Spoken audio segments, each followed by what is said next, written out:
Good morning everyone. आज जो हम टॉपिक पढ़ने वाले हैं वो है हमारा e commerce. Basically e commerce को आप इस तरीके से समझो, आप लोगों ने सबने ऑलरेडी वर्कशॉप प्ले की हुई है आईटीआई के अंदर, जिसमें आप लोगों ने लोवेस्ट प्राइस पे अपना सामान परचेज करके उसको रिटेल रेट में सेल आउट किया था। तो इस तरह की एक्टिविटीज जो होती है वो हमें मतलब बिजनेस ओरिएंटेड बनाती है और हमें बताती है कि यस, हम किस तरीके से सामान परचेज और सेल कर सकते हैं। सो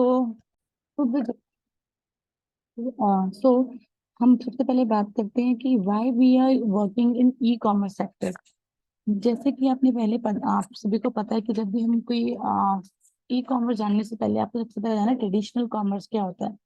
ट्रेडिशनल कॉमर्स और ई कॉमर्स दोनों ही एक दूसरे से रिलेट करते हैं, बट डिफरेंस क्या है कि जब हम ट्रेडिशनल कॉमर्स की बात करते हैं that means we are talking about कि हम जब तक मार्केट सर्वे ना करें तब तक हम कोई भी चीज परचेज नहीं करते। And when we are working in e commerce sector that means कि हम सारी चीजें ऑनलाइन देख रहे हैं। ऑनलाइन बुक करने के बाद अपने आइटम को फाइनल करने के बाद हम उसको परचेज करते हैं। सो अगर मैं ट्रेडिशनल कॉमर्स की बात करती हूँ तो सबसे पहले आता है कि ट्रेडिशनल कॉमर्स से पहले जानना चाहिए कि कॉमर्स वर्ड क्यों यूज किया गया है। So commerce is a division of trades or production which deals with the exchange of goods and service from producer to the final customer. जैसे अगर हम वेयर हाउस से सामान परचेज करते हैं दैट मीन्स कि जो उसकी इनिशियल कॉस्टिंग होती है और जो जहाँ पे कोई चीज़ मैन्युफैक्चरिंग होती है और जो चीज़ हम तक पहुँचती है उसमें बहुत सारे टैक्सेस और बहुत सारे रेट जुड़ जाते हैं। किस तरह से जुड़ते हैं कि अगर एक चीज़ की प्रोडक्शन की कॉस्टिंग 10 रुपए है और वो फिर सप्लायर के थ्रू उसकी पैकेजिंग के थ्रू पैकेजिंग करने में सप्लायर्स के थ्रू आपके लोकल वेंडर्स के पास जाने में भी वहां से आपके जितने भी रिटेल शॉप्स हैं उनके पास आने के बाद जो रेट लगता है वो उन सबकी कॉस्टिंग को ऐड करके लगता है। तो जिसकी किसी भी चीज की मैन्युफैक्चरिंग कॉस्ट अगर 10 रुपए है तो जरूरी नहीं है कि उसकी रिटेल रेट भी वही हो। तो रिटेल अगर अपने 10 रुपए का सामान बनाने में खर्च किया है तो उसकी पैकेजिंग में 2 रुपीज हो गए, फिर उसको आपके रिटेल शॉप तक लाने में 8 रुपए हो गए, तो उसकी कॉस्टिंग बढ़ जाती है हर चीज में। ठीक है, डिलीवरी चार्जेस सब चीजें कॉस्टिंग वगैरह लगा के ना एक अमाउंट बन जाता है। फिर गवर्नमेंट का टैक्स अमाउंट भी टैक्स पे करते हो आप। वो सारा अमाउंट लगने के बाद ही एक प्रोडक्ट का प्राइस डिसाइड होता है। So commerce is a division of trade or production which deals with exchange of goods and services। कोई भी चीज या सर्विसेज या सामान को बेचने और खरीदने जो आप एक्सचेंज करते हो प्रोडक्शन को जब तक फाइनल कंज्यूमर तक ना पहुंच जाए तो वो हमारा कहलाता है कॉमर्स। इसी कॉमर्स को हिस्से में डिवाइड किया गया है। एक है टी कॉमर्स, एक है आपका e commerce. E commerce stands for traditional commerce and e commerce stands for electronic commerce. जब हम ट्रेडिशनल कॉमर्स की बात करते हैं दैट मीन्स कि उसका एग्जाम्पल सबसे आप सभी को पता हो कि आप लोग मार्केट जाते हो, बाजार जाते हो सामान खरीदने के लिए। वहां पे आप एक शॉप पे जाते हो, सामान चेक करते हो, पसंद नहीं आया दूसरी शॉप पे जाते हो, फिर वहां पे सामान नहीं आया फर्स्ट शॉप पे वापस लेने के लिए जाते हो, फिर बार्गेनिंग करते हो। दैट मीन्स कि जब आप फिजिकली मैन टू मैन जाके वहां पे अपने सामान को फिजिकली देखने के बाद, जजमेंट देने के बाद, ट्रायल लेने के बाद आप कोई चीज परचेज करते हो तो वो हमारी ट्रेडिशनल कॉमर्स के अंदर आती है। और जब कोई चीज आप ऑनलाइन चेक कर रहे हो, ऑनलाइन देख रहे हो, उसकी क्वालिटी वगैरह सब आपके पास रिटर्न एविडेंस के अंदर है, नॉट इन विजुअल एविडेंस की इसमें नहीं है। सिर्फ आप फोटोग्राफ्स को देख के ही आप अपने प्रोडक्ट को परचेज कर लेते हो। ठीक है, उसके वो हमारा कहलाता है आपका ई कॉमर्स पार्ट। अब जरूरी नहीं है कि कॉमर्स में सिर्फ आपके गारमेंट्स वगैरह ही आते हैं या फिर कोई शॉपिंग के लिए आप सामान ही ले रहे हो कि आपने कोई कुर्ती पसंद करी है, कोई ड्रेस पसंद किया, वो परचेज कर रहे हो। उसके अंदर कॉमर्स के अंदर हर एक चीज आती है, चाहे आप ग्रोसरीज आइटम ले रहे हो, चाहे आप मेडिकेटेड आइटम ले रहे हो, कुछ भी चीज जो कि आप मार्केट में खरीदने जाते हो तो वो ट्रेडिशनल मार्केट के थ्रू भी ले सकते हो, ट्रेडिशनल कॉमर्स के थ्रू भी ले सकते हो और ऑनलाइन भी ले सकते हो। पहले के टाइम पे कोई मेडिसिन लेना था तो हम वेट करते कि नहीं, अभी शॉप नहीं खुली है, शॉप खुलेगी तो हम मेडिसिन लेकर आएंगे। शॉप में अगर इमरजेंसी में कुछ भी सामान परचेज करना पड़ गया तो आपको पहले शॉप खुलने का वेट करना पड़ता था, उसके बाद आप कुछ ही सामान मार्केट से परचेज करके लाते थे। या घर में सडनली कुछ खत्म हो गया और मार्केट में शॉप बंद है तो आप कहोगे कि नहीं, आज पॉसिबल नहीं हो पाएगा, एडजस्ट कर लो, कल सामान ले लेंगे, आज शॉप बंद है। तो ये सारे हमारे पिटफॉल्स है जो ट्रेडिशनल कॉमर्स के साथ हमें फेस आउट करने पड़ते थे। नाउ डेज जब ई कॉमर्स मार्केट में है तो आप क्या करते हो 24/7 आपके पास अवेलेबल है आपकी ऐप। आपने फोन यूज किया, आपने पर्टिकुलर ऐप डाउनलोड की और ऐप के थ्रू आप लोग अपना ऑर्डर प्लेस कर रहे हो, तो 24 आवर्स कभी भी आप अपना ऑर्डर प्लेस कर सकते हो। ऐसा कोई प्रॉब्लम नहीं आती ऑर्डर प्लेस करने में और ऑर्डर डिलीवर में। ट्रेडिशनल कॉमर्स में सबसे बड़ा डिसएडवांटेज क्या था कि आपको मार्केट जाना पड़ रहा था। मार्केट जाके ही आपको अपना सामान परचेज करना पड़ता था, उसके बाद ही आप मतलब हर एक चीज के लिए आपको मार्केट जाना पड़ रहा था। बट ई कॉमर्स में क्या है कि आपको अपने घर बैठे अपने आपका आइटम आपके घर पे डिलीवर हो जाता है। तो बहुत सारी चीजें हैं जो कि ई कॉमर्स से लिंक करती हैं। तो मैंने एक आपको ओवरव्यू दिया है आपका ई कॉमर्स का। तो ई कॉमर्स जानने से पहले या ट्रेडिशनल कॉमर्स जानने से पहले आपको ये जानना जरूरी है कि कॉमर्स क्या है। तो again once again, commerce is a division of trade और प्रोडक्शन विच डील्स, जो कि डील्स करता है किस में, exchange of goods and services from producer जिसने वो सामान बनाया है और फाइनल कस्टमर तक के का जो ट्रैवल टाइम उसका होता है, या उसका सामान की पैकेजिंग होगी, डिलीवरी होगी, स्टैंपिंग होगी, वेरिफिकेशन होगी, क्वालिटी अप्रूव चेकिंग हो गई, उन सब प्रोसीजर के बाद फाइनल कस्टमर तक के पहुंचने का प्रोसेस आपका वो कॉमर्स कहलाता है। होप ये आपको कॉन्सेप्ट समझ में आ गया होगा। लेटर ऑन हम लोग दोबारा से डिस्कस करेंगे ट्रेडिशनल कॉमर्स और ई कॉमर्स में डिफरेंस। तो बात करते हैं आपका different type of e commerce. E commerce को हम अलग अलग कैटेगरी में डिवाइड करते हैं, जिसमें से फर्स्ट आपकी कैटेगरी है business to business. Second category है आपकी बिजनेस टू कस्टमर। फिर आपकी customer customer to government, customer to customer, government to consumer, sorry it's consumer not customer, government to consumer and government to business. अब बातें सबसे पहले business to business की बात की जाती है। क्या होते हैं बिजनेस टू बिजनेस?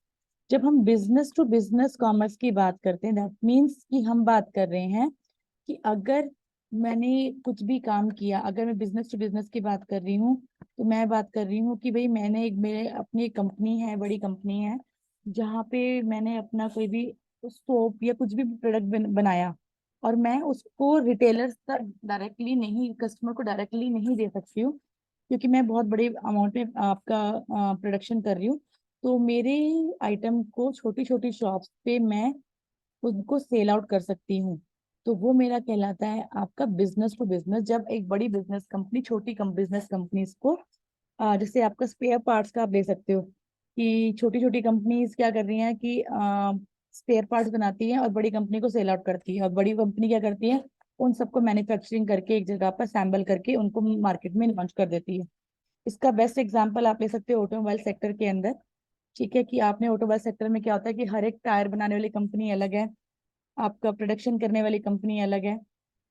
ठीक है, वो सारा काम आप एक साथ मतलब नहीं कर सकते कि एक कंपनी जो है वो सारे काम कर रही है। बिजनेस टू बिजनेस का मतलब होता है कि जब आपकी कोई भी फर्म, या तो कोई बड़ी फर्म छोटी फर्म्स को बिजनेस प्रोवाइड कर रही है, या छोटी फर्म्स स्पेयर पार्ट्स वगैरह बनाकर बड़ी बड़ी कंपनी में दे रही है और वहां से मशीनरी असेंबल होके मार्केट में आ रही है। बिजनेस टू कंज्यूमर का मतलब होता है कि जब डायरेक्टली बिजनेस कस्टमर के साथ या कंज्यूमर के साथ होता है। बेसिकली कंज्यूमर मीन्स उपभोक्ता होता है जो कि फैसिलिटीज ले रहा है। तो हम इसको कस्टमर बोले या कंज्यूमर बोले, बात एक ही है। तो बिजनेस टू कंज्यूमर का मतलब हमारा होता है कि जब आप डायरेक्टली अपना बिजनेस अपना प्रोडक्शन करके कंज्यूमर को दे रहे हो, तो वो आपका B2C कहलाता है। फॉर एग्जाम्पल के लिए जैसे अमेजोन ऐप है, डायरेक्टली आपने ऐप से कुछ सामान ऑर्डर किया तो आपके पास जो ऑर्डर घर पे रिसीव होता है वो विद नेम आता है कि अमेजोन से आपने शॉपिंग करी। दैट मीन्स कि आप बात कर रहे हैं बिजनेस टू कंज्यूमर की।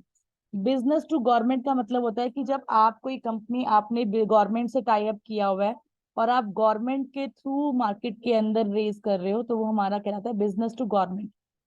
बिजनेस टू गवर्नमेंट में हमारे बहुत सारे फॉर्म्स वगैरह आ जाते हैं। अगर देखें तो कि आपने कोई भी सपोजिंगली आज आज के टाइम पे बहुत सारी कंपनीज हैं जो कि क्या करती हैं, गवर्नमेंट के साथ टाई अप करती हैं। गवर्नमेंट का टाई अप करने का मतलब है कि आपने कुछ भी काम किया, वो आप गवर्नमेंट से करो कि हम आपकी कंपनीज में क्या फैसिलिटीज वगैरह प्रोवाइड कर रहे हैं, तो आप इजीली ये सारे काम कर सकते हैं। तो वो हमारा कहलाता है आपका आपका business to government. Business to government का हमारा दूसरा चीज कोई भी है कि आपने कोई भी मॉडर्नाइजेशन में हम काम करते हैं। अब ये थोड़ी है कि अब फॉर एग्जाम्पल एग्जाम्पल ले लेते हैं मेट्रो का। मेट्रो जब इंडिया के अंदर फर्स्ट टाइम रेस हुई थी तो जापान के थ्रू एक टेंडरिंग हमारी हुई थी, जिसमें क्या था कि जापान वालों ने क्या किया था कि हम मेट्रो बनाएंगे और हमारी जितनी इनिशियल कॉस्ट है वो कॉस्टिंग वसूल करने के बाद फिर हम ये गवर्नमेंट को हैंड ओवर कर देंगे, फिर गवर्नमेंट के अंदर में आ रही है तो वो हमारे पास लीज में रहेगी।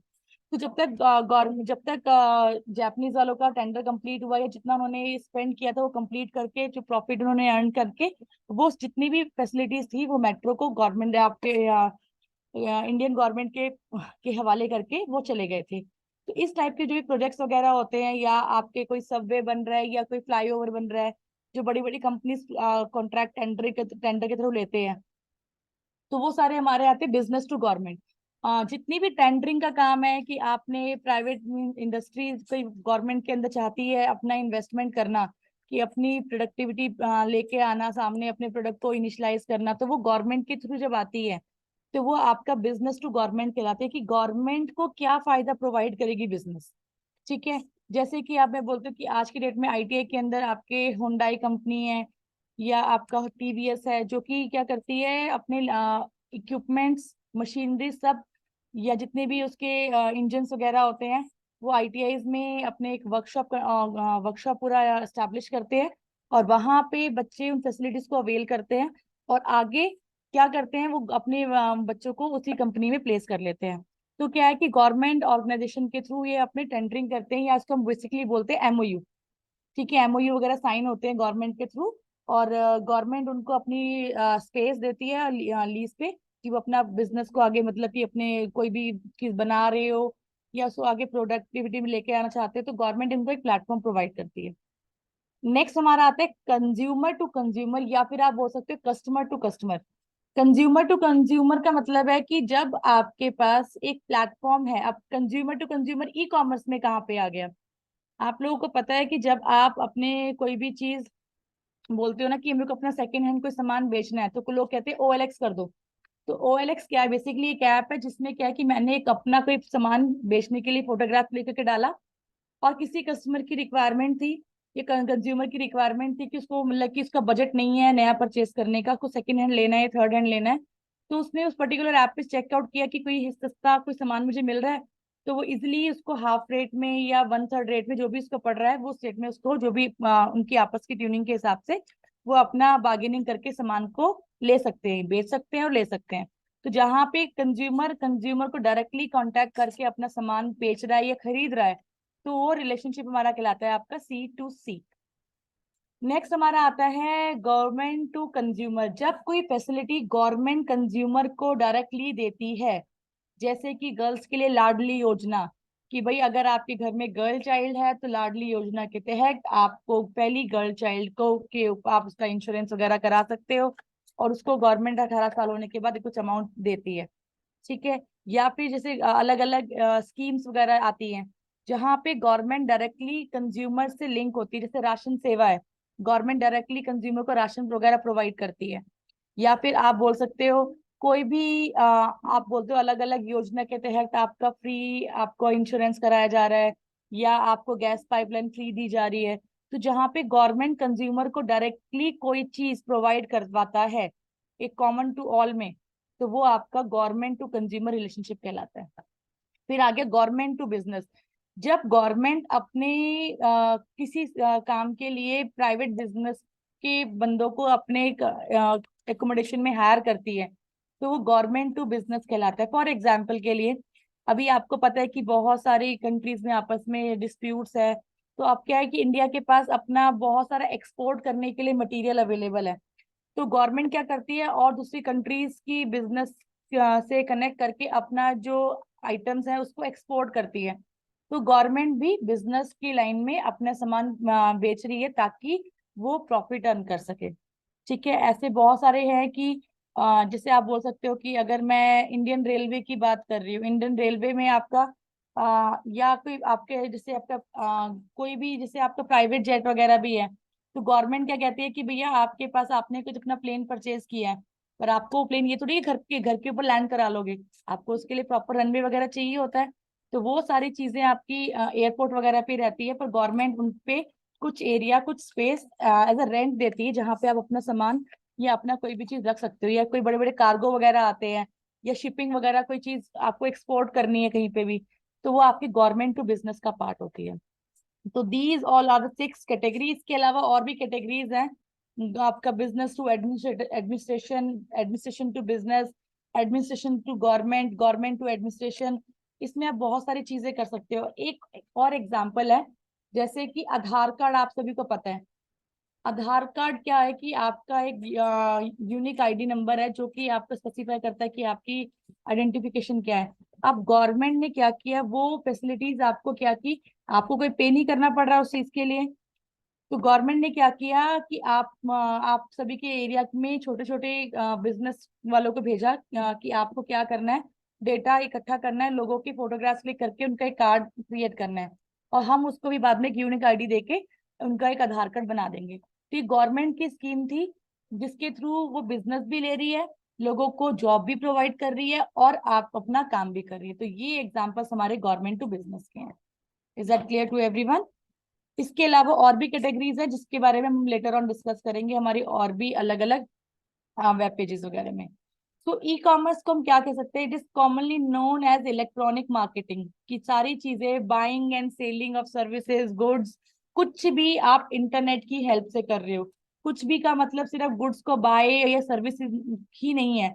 आपने अपना बैंक के अमाउंट ट्रांजेक्शन्स करना, शॉपिंग करना, कहीं भी जाना, सिर्फ आपका इंटरनेट के थ्रू अपनी बिलिंग सारी चीजें करना, ये सारी चीजें आपकी ई कॉमर्स के अंदर आती हैं। परचेजिंग, सेलिंग, एक्सचेंज करना, सर्विसेज लेना, सर्विसेज देना इंटरनेट की हेल्प से, ठीक है, ताकि आपको फिजिकल करेंसी, पेपर करेंसी की जरूरत ना पड़े। आप इलेक्ट्रॉनिक मीडिया यूज करके अपना कोई भी सामान बेच सकते हो, खरीद सकते हो, फैसिलिटी अवेल कर सकते हो। बुक्स की पेमेंट हो, बुक्स को सेल आउट करना हो, हर एक चीज जहाँ पे आपकी ऑनलाइन आप ऑनलाइन इंटरनेट का यूज कर रहे हो, वो हमारा ई कॉमर्स के अंदर आता है। ई कॉमर्स के अंदर मैंने ट्रेडिशनल कॉमर्स में आपको बताया था कि सारी चीजें आपको फिजिकली जाके दिखा के चेक करने के बाद ही आप लेके आते हो या बेचते हो, ठीक है। तो ये सारा चीजें हमारी ट्रेडिशनल कॉमर्स और ई कॉमर्स का पार्ट है। आप सभी को एक ओवरव्यू मैं दे रही हूँ, आई थिंक सबको कॉन्सेप्ट क्लियर हो जाएगा। नेक्स्ट हमारा इसके अंदर आता है ई कॉमर्स वर्सेस ई बिजनेस। ई कॉमर्स और ई बिजनेस दो हमारी अलग अलग फॉर्म्स हैं। अब इन दोनों में डिफरेंस क्या है? अगर मैं बात करती हूँ आपका ई कॉमर्स की, तो ई कॉमर्स आपको इतना तो सबको पता चल गया है कि कोई भी चीज आप बाय कर रहे हो या सेल कर रहे हो ऑनलाइन, ठीक है। We use the term e business to refer the primarily to use the digital. कोई भी चीज आपका, अगर मैं बोलती हूँ ट्रांजेक्शन से लिंक है कि आपने debit card, credit card use किया है कहीं पे भी कुछ भी सेल एंड परचेज करने के लिए, तो वो हमारा ई बिजनेस का पार्ट है कि आप ट्रांजेक्शन में दूसरी कंपनीज को पैसा भी दे रहे हो, उनको बिजनेस भी दे रहे हो। अब बिजनेस कैसे दे रहे हो? जब आप ई कॉमर्स यूज करते हो या आप कोई भी चीज ऑनलाइन पेमेंट करते हो, तो आपके पास आ गया कि हाँ जी, बैंक वाले क्या करते हैं, आपने बैंक में पैसा रखा, अब बैंक वाले क्या करते हैं कि आपको क्रेडिट कार्ड और डेबिट कार्ड की फैसिलिटी देते हैं। अब ये थोड़ी है कि आपको डेबिट कार्ड क्रेडिट कार्ड लेना ही है, पर आपके पास क्या है कि आपको लत डालते हैं कि अगर आपने डेबिट कार्ड लिया तो आपके पास अमाउंट पहले कट जाएगा जब आप कोई सामान परचेज करोगे, और क्रेडिट कार्ड अगर आप लेते हो तो आपको 45 डेज के अंदर अपनी पेमेंट करनी पड़ेगी। उसमें बहुत सारी हमारी और भी कंपनीज है जो सारी चीजें रिकॉर्ड करती हैं, और बैंक के साथ, बैंक और कंज्यूमर के बीच में तो थर्ड पार्टी रोल प्ले करती है, जिनका काम क्या होता है, आपकी सिर्फ एक सिक्योर वे प्रोवाइड करना ताकि आप अपनी पेमेंट को प्रोसेस कर सको, और वो डायरेक्टली अपनी जो आप जहाँ जिस भी कंपनी के में आपने पेमेंट करी है, वो उनसे अपना एक सिक्योरिटी का अमाउंट ले सके। सिक्योरिटी का अमाउंट की कि आप ऑनलाइन ट्रांजेक्शन कर रहे हो भाई, कोई आपकी पैसे चोरी ना कर ले, तो हम आपको एक सिक्योर गेट पे प्रोवाइड कर रहे हैं एक ओटीपी के साथ, जिसके थ्रू आप पेमेंट कर रहे हो। भाई हम ये श्योरिटी देते हैं कि आपका पैसा आपको मिल जाएगा, या कस्टमर की इंफॉर्मेशन लीक नहीं होगी, या उसका बैंक अकाउंट नंबर या उसका अकाउंट नंबर, कोई भी चीज, फोन नंबर वगैरह लीक आउट नहीं होगा। तो बिजनेस आपके कंज्यूमर से ही बिजनेस निकालने वाला जो काम होता है वो हमारा ई बिजनेस के अंदर आता है, ठीक है। कोई भी चीजें आप ट्रांजेक्शन जहाँ पे भी होती है, वो सारा चीज आपका ई बिजनेस के अंदर आता है। और ई कॉमर्स क्या करता है, कोई भी कमर्शियल ट्रांजेक्शन ऑफ एक्सचेंज, जैसे आपने क्यूआर कोड भी ऐसे आज की डेट में कर रहे हो, तो वो भी आपका ई बिजनेस है कि एक थर्ड पार्टी ने क्यूआर कोड बना दिया कि भैया क्यूआर कोड से भी आप स्कैन करके पेमेंट कर सकते हो। टैप वीजा भी हो गया, सिंगल टैप पे भी हो गया, डबल क्लिक पे भी हो गया, there is a mode of, बहुत सारे मोड्स आ गए हैं आपके ट्रांजेक्शन्स करने की। तो ई कॉमर्स क्या है, जिसके थ्रू आप अपना कोई भी चीज सेल एंड परचेज कर सकते हो। और ई बिजनेस क्या है, जहाँ पे आप अपने क्रेडिट कार्ड और डेबिट कार्ड का यूज करके ट्रांजेक्शन्स कोई भी कर रहे हो, और एक वहां पे आपको सेफ गेटवे मिल रहा है जिसके थ्रू आप अपने ट्रांजेक्शन्स कर रहे हो, वो आपका ई बिजनेस कहलाता है। Hope this point will be clear to everyone. तो नेक्स्ट मेरा है,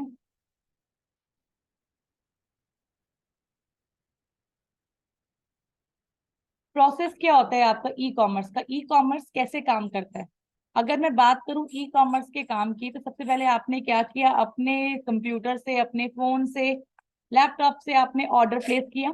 ऑर्डर को आपने अपने शॉपिंग कार्ट में डाला है। आप क्वेश्चन कई बार आया होता है कि शॉपिंग कार्ट का लिमिटेड साइज क्या होता है, आप कितने आइटम डाल सकते हो, ये थोड़ी कि आप 1000 आइटम इसमें फिल कर सकते हो। तो कई बहुत सारी साइट्स की वेब को, जितनी भी हमारी ई कॉमर्स साइट है, उनके अलग अलग साइज स्टैंडर्ड्स होते हैं।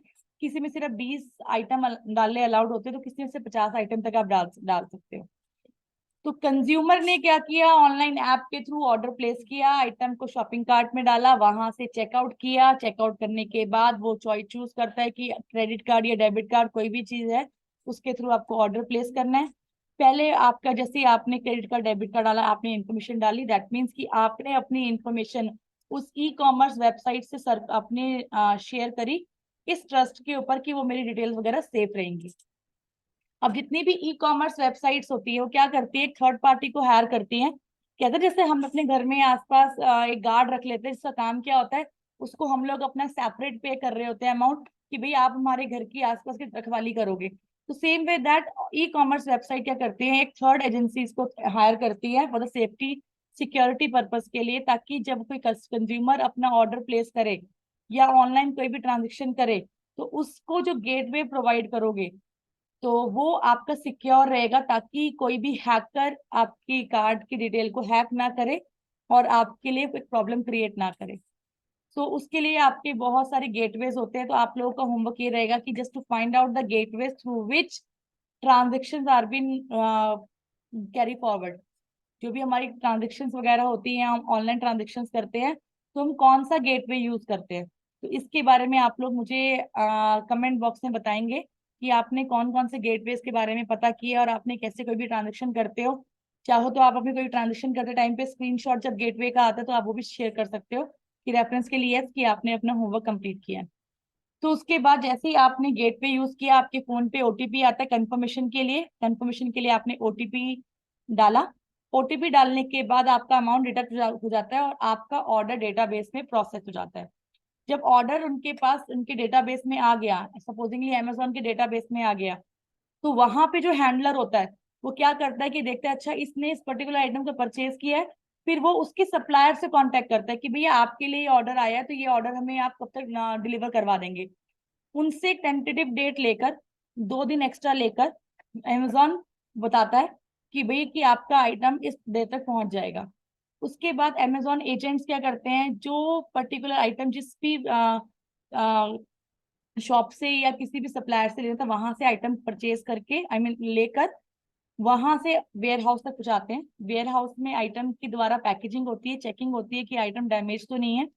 फिर पैकेजिंग होके अमेजोन के लेबल वगैरह लगकर, वहां से वो बॉक्सेस में सेफली, सेफ्टी पैरामीटर्स को चेक करने के बाद, कार्गो के थ्रू या शिपिंग के थ्रू, जो भी आपका मोड ऑफ कन्वेंस है, चाहे वो आपका एयरलाइंस है या अगर आपके बाहर से कोई सामान आ रहा है, फॉर एग्जाम्पल के लिए मेरी मेडिसिन, मैं मेडिसिन वगैरह मंगवाती हूँ यूएसए से, हो गया तो कार्गो से आता है, तो मेरा एमरेक्स कार्गो को मैं अलग से 3000 पे करती हूँ मेडिसिन को सेफली लेके आने के लिए मेरे पास। तो वो हाईली प्रॉपरली पैकेज वगैरह करके, सारी चीजों को ध्यान में रखकर कि टर्म्स एंड कंडीशन की, मेरा जो आइटम है वो ग्लास आइटम में है क्या है, तो उसकी पूरा फ्रीगल वगैरह चेक करके, उसके बाद वो पैकिंग करके मेरे पर डिलीवर कराते हैं। और वो मुझे ट्रैकिंग भी देते हैं कि मैं अपने आइटम को ट्रैक कर सकती हूँ कि मेरा आइटम कहाँ कहाँ पे पहुंचा, और मैं उसको कैसे उसको आइडेंटिफाई कर सकती हूँ कि मेरा भी शिपिंग आइटम कहाँ तक मेरी पहुंची है, तो मैं चाहूँ तो उसको ट्रेस भी कर सकती हूँ। आफ्टर वेयर हाउस से निकलने के बाद आइटम आपका सप्लाई होता है आपके नियर बाय जो भी एरिया है। हर एक एरिया का एक छोटा स्मॉल वेयर हाउस बना रखा होता है, जहां से पूरे एरिया में डिस्ट्रीब्यूशन होता है।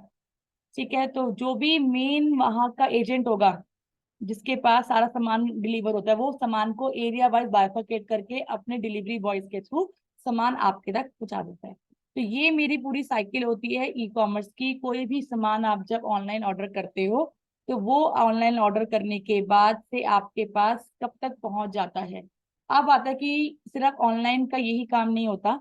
आज की डेट में आप 40 मिनट्स में डिलीवरी, 25 मिनट्स में डिलीवरी, ये सारे भी आप प्रोसेस देख रहे होते हैं। उसमें क्या होता है कि आपने जब ऑर्डर प्लेस किया तो जो एजेंट बैठा होता है ऑर्डर लेने के लिए, वो चेक करता है कि आपकी नियर बाय लोकेशन क्या है, वो कब तक आपके पास डिलीवर कर सकता है, उसके बाद ही आपको कंफर्मेशन देता है। उसके बाद वो चेक करता है कि उसके पास डिलीवरी एजेंट्स कितने फ्री है, जो कि आपको इमीडिएट टाइम के अंदर आपको, आपने देखा होगा 2 घंटे में डिलीवर हो जाएगा सामान आपका, 3 घंटे में डिलीवर हो जाएगा।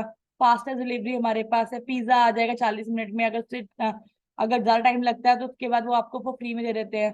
वो सारी चीजें कैलकुलेट कर लेते हैं कि वो ऑर्डर तभी प्रोवाइड प्रोसेस करते हैं, वो नियर बाई जो भी आपका कंपनी, जो भी आपकी शॉप होगी वहां से ऑर्डर पिकअप करके आपके पास डिलीवर करते हैं।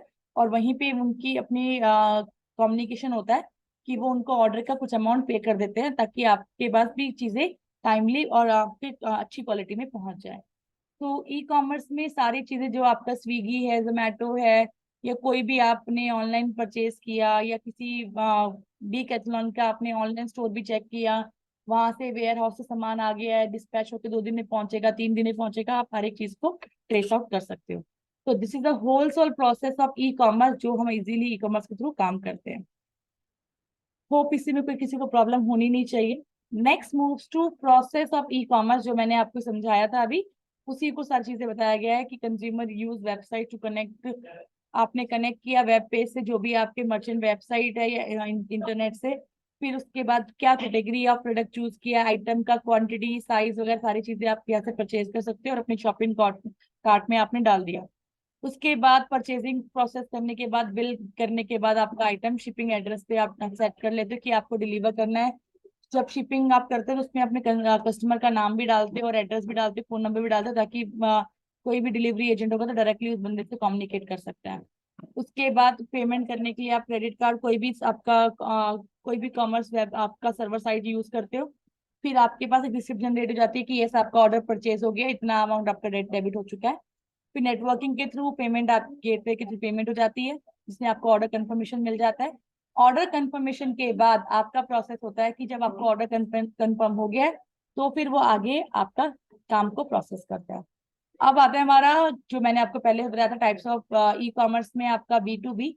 तो बी टू बी के बारे में आप थोड़ा सा और डेप्थ में जान जान सकते हो कि जितनी भी आपका ई कॉमर्स साइट है, मैक्सिमम वो 80% आपका बी टू बी में काम करती है। जिसके अंदर बेसिकली क्या है कि छोटे छोटे पार्ट्स हम छोटी छोटी कंपनी से परचेज करके बड़ी कंपनी उनको असेंबल करके मार्केट में लेके आ जाती है। ठीक है, जिसमें आपके माइक्रो प्रोसेसर वगैरह की छोटी कंपनीज जो है, जैसे इंटेल है, सेल करते हैं माइक्रो प्रोसेसर किसको, डेल को। तो डेल क्या करता है, अपनी कंपनी के लैपटॉप्स वगैरह मार्केट में लेके आ जाता है। ठीक है, कैचअप्स के लिए आपका अलग अलग बोल सकते हो आप, कि अगर मैं बोलती हूँ कि मैंने अगर मैकडोनल्ड्स के टाई अप किया हुआ है, कि मेरे मैकडोनल्ड कंपनी के जितने भी फ्रेंचाइजीज हैं, ठीक है, उसमें एक पर्टिकुलर आप आइटम इसी शॉप से आएगा, तो मैं वहीं से मैं परचेज कर रही हूँ, दैट मीन्स कि मैं एक बिजनेस को ही बिजनेस प्रोवाइड कर रही हूँ। तो there is a lots of things जो कि मैं वहाँ पे आपको प्रोवाइड कर रही हूँ, कि भाई मैं आपको बिजनेस प्रोवाइड करूंगी, भैया आप कोई भी चीज यूज कर रहे हो मेरी कंपनी का यूज करोगे तो मुझे भी प्रॉफिट होगा और आपको प्रॉफिट भी होगा। तो ये दोनों चीजें हमारी बी टू बी के अंदर चलती है। ठीक है, कस्टमर के से को सिर्फ अपने आइटम से मतलब होता है, तो कस्टमर होलसेलर के पास जाएगा।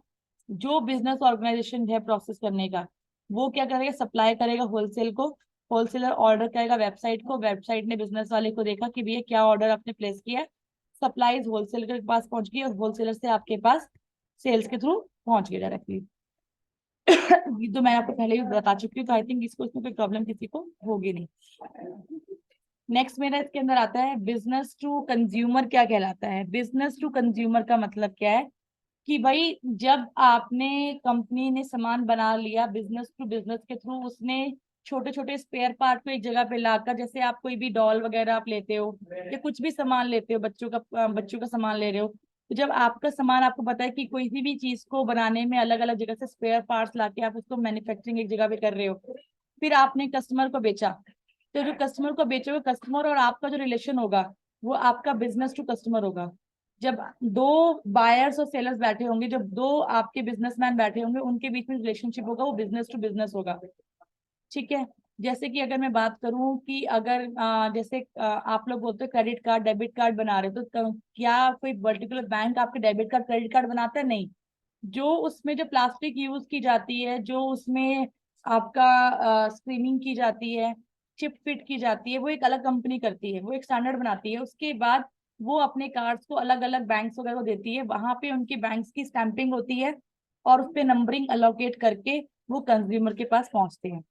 तो सेम विद दैट, जब आपकी अलग अलग जगह पे मैन्युफैक्चरिंग हो गई है, तो यहाँ पे उसके बाद जब आपकी बड़ी कंपनी ने उसको क्या किया, मैन्युफैक्चरिंग कर लिया, तो वो डायरेक्टली लैपटॉप लैपटॉप वगैरह कंज्यूमर को, ये कस्टमर्स को देगा।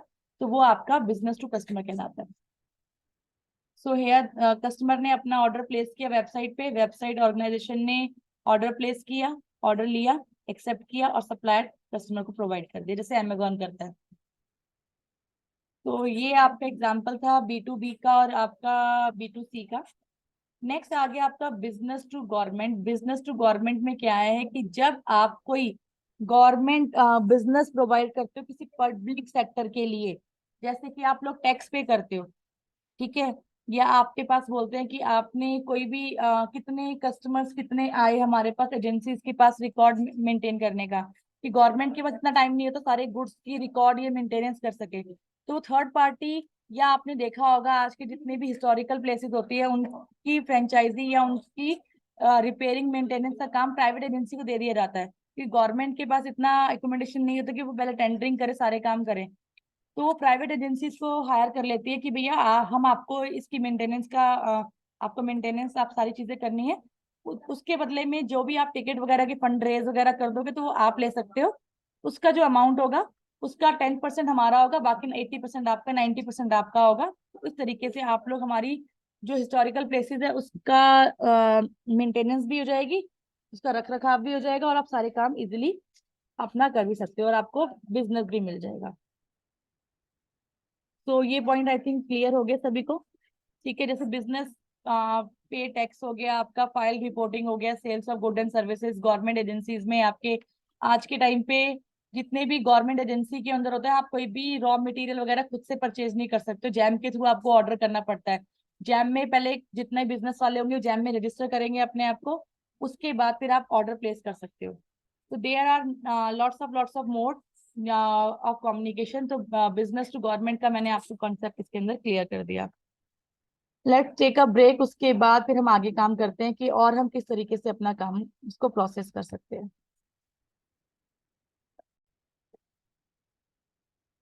सो B2G का हमारा कॉन्सेप्ट क्लियर हो गया, हम आगे मूव करते हैं। जब हम आगे बात करते हैं तो हमारे पास आता है कि B2G के साथ साथ हमारे पास क्या प्रोसेस है, पहले आप देख लीजिए। बिजनेस ऑर्गेनाइजेशन वेबसाइट पे अपना टेंडर वगैरह करती है और गवर्नमेंट उन टेंडर्स को हायर करती है। जितने भी हमारे जो टेंडर्स होते हैं आपके फ्लाईओवर वगैरह के, तो ये वेबसाइट के ऊपर टेंडर डालते हैं गवर्नमेंट, कि इस बिड के ऊपर ही आप अपना रजिस्टर करके अपने कोटेशन डाल सकते हो और गवर्नमेंट रेट के ऊपर आप अपना काम कर सकते हो। तो ये हमारा होता है B2G। नेक्स्ट हमारा आता है C2C, it means consumer to consumer e commerce, जो मैं पहले ही बता चुकी हूँ कि कोई भी चीज आपकी है कि आपको डायरेक्टली बाय एंड सेलिंग करनी है। फॉर एग्जाम्पल जैसे आपको कार सेल करनी है तो कार भी सेल कर सकते हो। ठीक है। अगर आपने कोई कहीं पे आप अपने OLX वगैरह पे अपना कुछ सामान बेचना है, तो डायरेक्टली जहाँ पे कस्टमर एक सेल कर रहा है और एक बाय कर रहा है, दोनों एक ही प्लेटफॉर्म पे अवेलेबल है। C2C मतलब कुछ भी चीजें आप बाय आप कर सकते हो। कोई ऑनलाइन अगर आप कस्टमर टू कस्टमर दे रहे हो, जैसे आपने व्हाट्सएप पे अपना एक एडवर्टाइजमेंट डाल दिया कि आप अपनी कंपनी की प्रोडक्शन कर रहे हो, तो डायरेक्टली कस्टमर आपको आपके व्हाट्सएप मैसेज से भेज रहा है, तो वो भी कस्टमर टू कस्टमर कॉमर्स की बात आ गई है। जैसे आप लोग इंस्टा पे अपना यूज करते हो, इंस्टा पे अपनी प्रोफाइल बना देते हो, प्रोफाइल पे आपने अपने प्रोडक्ट्स डाल दिए और वहां से आपको कस्टमर्स मिल रहे हैं, तो दैट मीन्स आप किस रिलेशनशिप में काम कर रहे हो, कस्टमर टू कस्टमर में। मैम उसमें तो हमारा बिजनेस हुआ वो जो हम अपने कस्टमर डायरेक्टली कस्टमर को प्रोवाइड कर रहा है क्या, सामान, गुड्स। इसको बिजनेस से लिंक मत करो। बिजनेस क्या है कि जब एक बड़ी ऑर्गेनाइजेशन जहाँ पे बहुत सारे लोग एक एक पर्सन के अंडर काम कर रहे होते हैं, मैनेजर के अंदर, वो आपका बिजनेस कहलाता है। जब मैं अगर अपने ऊपर कई काम करूँ तो मैं एज अ एंटरप्रेन्योर काम कर रही हूँ, ठीक है, या मैं अपना खुद का बिजनेस करूँ जिससे मेरे पास कोई और मैन पावर नहीं है काम करने की, मैं इंडिविजुअल सब कुछ हैंडल कर रही हूँ, उस केस में वो कस्टमर टू कस्टमर रिलेशनशिप कहलाता है कि भैया मेरे को जरूरत थी, मैंने आपसे सामान खरीद लिया। जैसे यूजली क्या करते हैं कि भाई मैं अपना फर्नीचर निकाल रही हूँ, इस रेट में दूंगी, तो नेबर्स आपस में डायरेक्टली ले लेते हैं। तो अगर हम कोई नया खरीद के कुछ बेच रहे हैं तो वो नहीं कर सकते आप, वो नई चीजें नहीं आ सकती इस चीज में। नेक्स्ट आ गया कि कस्टमर ने क्या किया, वेबसाइट पे अपनी डिमांड दी कि मेरे को अपना सामान बेचना है। एक कॉमन जो भी आपकी ऐप वगैरह है उस पे जो कस्टमर था उसने सामान देखा, उसको पसंद आया उस रेट में, और उसने वहां से खरीद लिया। ठीक है, सेंडिंग और रिसीविंग डायरेक्टली कस्टमर्स के बीच में होती है। वेबसाइट सिर्फ एक इंटरमीडिएट प्लेटफॉर्म प्रोवाइड करती है दोनों लोग कस्टमर को आपस में कम्युनिकेट करने के लिए। तो नेक्स्ट हमारा आता है कि अगर गवर्नमेंट टू कस्टमर की बात करें या कंज्यूमर की बात करें, तो गवर्नमेंट कंज्यूमर को किस टाइप से एक कॉमर्स के बीच में लेके आ सकती है। तो आप बोल सकते हो कोई भी वेबसाइट जो कि आपको कोई भी स्कीम्स प्रोवाइड करती है गवर्नमेंट की, आपने आधार कार्ड, आपने अपने राशन कार्ड लिया, उसके बेसिस पे आप राशन ले सकते हो। एजुकेशन में अगर आपने, आपके पास आपका आधार कार्ड या वोटर आईडी कार्ड बना हुआ है, या आपके पास कोई आपका कैटेगरी का सर्टिफिकेट बना हुआ है, तो आप गवर्नमेंट फैसिलिटीज को अवेल कर सकते हो। तो वो आपका गवर्नमेंट टू कंज्यूमर का रिलेशनशिप है। ठीक है, कोई भी आपको एप्लीकेशन फॉर्म सबमिट करने पड़ते हैं तो सारे आपके ऑनलाइन पोर्टल पे होता है कि आपने कहीं से गवर्नमेंट की किसी स्कॉलरशिप के लिए अप्लाई करना है, तो आपने गवर्नमेंट की साइट पे जाके अप्लाई किया और अपने डॉक्यूमेंट सबमिट किए और आपने वो स्कॉलरशिप ले ली। ठीक है, तो हमारे किस में आते हैं आपके, गवर्नमेंट टू कस्टमर में डायरेक्टली आते हैं, कंज्यूमर में। नेक्स्ट आपका आता है government to business, government to business model और government to government model, government to business to government model. क्या होता है जब अगर आपको गवर्नमेंट टू बिजनेस मॉडल की बात होती है, ये बेसिकली एक चीज को दो तरीके से देखने का नजरिया है। अगर मैं बिजनेस टू गवर्नमेंट में जा रही हूँ, दैट मीन्स कि बिजनेसमैन ने गवर्नमेंट की साइट पे रजिस्टर किया और अपने टेंडर्स वगैरह रजिस्टर करके गवर्नमेंट के प्रोजेक्ट्स को हायर किया। अगर मैं गवर्नमेंट टू बिजनेस देख रही हूँ, तो क्या है कि गवर्नमेंट प्रोवाइड कर रही है सर्विसेज, इंफॉर्मेशन किसको, बिजनेस को। गवर्नमेंट ने क्या किया, मैंने आपको पहले भी एग्जांपल दिया था कि हिस्टोरिकल मूवमेंट्स की मेंटेनेंस वगैरह काम जो गवर्नमेंट नहीं कर पा रही है, वो क्या करती है, प्राइवेट एजेंसी को दे देती है कि इसकी प्रॉपर मेंटेनेंस, क्लीननेस वगैरह सारी चीजें मेंटेन करो, और जो आपके चार्जेस लगेंगे वो आप किराए, आप जो भी आप टिकट्स वगैरह के थ्रू अपना वसूल सकते हो। बिजनेस टू गवर्नमेंट मॉडल, वे तो approach the business organisation such as the website support the आपका आपका ऑक्शंस वगैरह, tenders, application submit with functionality, ये सारी चीजें आप इसमें कर सकते हो। गवर्नमेंट ने बिजनेस पे एडवर्टाइजमेंट डाला और वहां से बिजनेसमैन ने ऑर्गेनाइजेशन से, ऑर्गेनाइज जो बिजनेस ऑर्गेनाइजेशन है वहां से ऑफर्स को एक्सेप्ट किया। मैम बी B2B और G2B दोनों सेम ही हुए ना? B2G और G2B। G2B दोनों सेम नहीं है, सिर्फ देखने का, एनालाइज का तरीका अलग है। अगर एग्जांपल आप बिजनेसमैन है आंचल गोयल, मैं गवर्नमेंट हूँ, आपकी नजर से बिजनेस टू गवर्नमेंट हो रहा है, मेरी नजर से गवर्नमेंट टू बिजनेस है।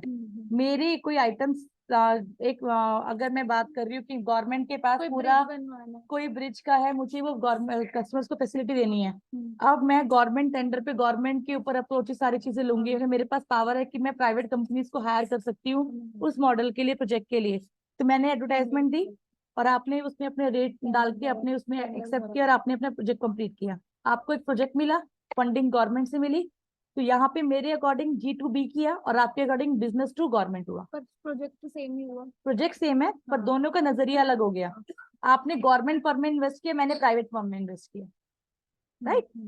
तो अब एडवांटेज ऑफ ई कॉमर्स की बात करते हैं। तो एडवांटेज ऑफ ई कॉमर्स क्या है, fastest buying and selling of procedure हमारा होता है, जिसके थ्रू आप अपना प्रोडक्ट को सेल भी कर सकते हो और बेच भी सकते हो। फॉर एग्जाम्पल के लिए, आपको अगर ट्रेडिशनल कॉमर्स की बात करें तो आपको मार्केट सर्वे करने के बाद आप कोई सामान परचेज करते हो, उसके बाद अगर आपको पसंद है तो फिर आप रिटर्न के लिए अलग से पॉलिसी में पढ़ते हो।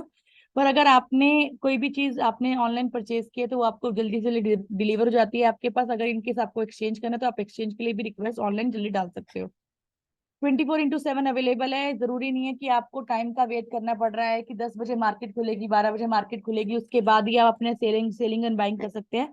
ऑनलाइन में आप कभी भी 24/7, दैट मीन 24 घंटे में 7 दिन, आप कभी भी अपनी किसी भी टाइम पे अपने अपने कोई भी ऑर्डर को प्लेस कर सकते हो और कोई भी ऑर्डर रिसीव कर सकते हो कस्टमर एंड से, जो आप अपनी कंपनी के लिए, कंपनी से प्रोडक्ट बनाकर कस्टमर को दे सकते हो। तो दोनों वाइस वर्सा काम चलते हैं, कस्टमर एंड पे भी और आपके यूजर एंड पे, आपका सेलर एंड पे भी।